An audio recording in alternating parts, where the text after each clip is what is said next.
অনেক মাদকাসক্ত ব্যক্তি আছে যারা মাসের ৪-৫ দিন ভালো থাকে আর বাকি দিনগুলো পিনিকে থাকে, আসক্ত থাকে খুব বেশি।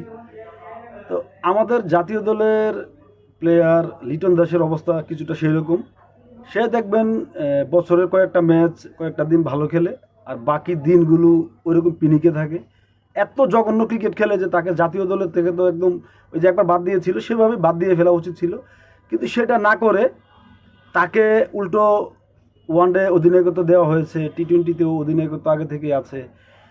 চিন্তা করেন বাংলাদেশের মতো একটা দল, এখন ভালো দল হচ্ছে এটা বলবো, কিন্তু একটা প্লেয়ার ক্যাপ্টেন হিসেবে ভালো করছে, তার খেলাটা হয়তো ঠিকঠাক হচ্ছে না, আপনি সেই প্লেয়ারটাকে মানে একটা জিম্বাবুয়ের সাথে সিরিজ কেন হারলো তাকে সরাই দিলেন, দিয়ে অধিনায়কত্ব কাকে দিলেন?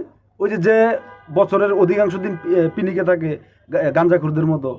তো সেই প্লেয়ারটাকে আপনি করলেন কি ক্যাপ্টেন বানাই দিলেন। মানে এখন আমার কাছে মনে হয় যে লিটন দাসকে যে প্রায়োরিটি দিচ্ছে প্রত্যেকটা বোর্ড, এখন মানে লিটন দাসের কোনো কিছু বা আর বোর্ডের সবার কোনো কিছু আছে লিটন দাসের কাছে, বা এমন কিছু মানে তার কাছে কি পাইলো যে প্লেয়ারটা মানে জিম্বাবুয়ে, ছোট ছোট দল, ওই পাকিস্তান, এদের ছাড়া ভালো কোনো ইনিংসই নাই।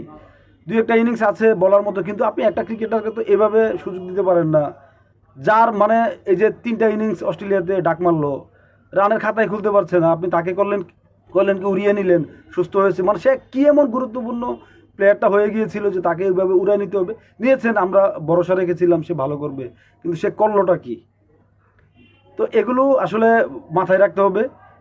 তাকে যেভাবে মানে জামায়াত করা হচ্ছে, আমার কাছে মনে হয় সেই জায়গা থেকে বেরিয়ে আসা দরকার। এবং তাকে ওয়ানডে নেতৃত্ব দেওয়া হয়েছে, টি-টোয়েন্টি নেতৃত্ব দেওয়া হয়েছে, একটা প্লেয়ার যে কিনা মানে গাঞ্জাখুরদের মতো পিনিকে থাকে বছরের অধিকাংশ দিন, সেই প্লেয়ারটাকে আপনি দুইটা ফরম্যাটের নেতৃত্ব তুলে দিলেন। মানে এটা তো পুরো দেশের ক্রিকেটের সিস্টেমটাই এখন প্রশ্নবিদ্ধ হয়ে গেল আমার কাছে মনে হয়।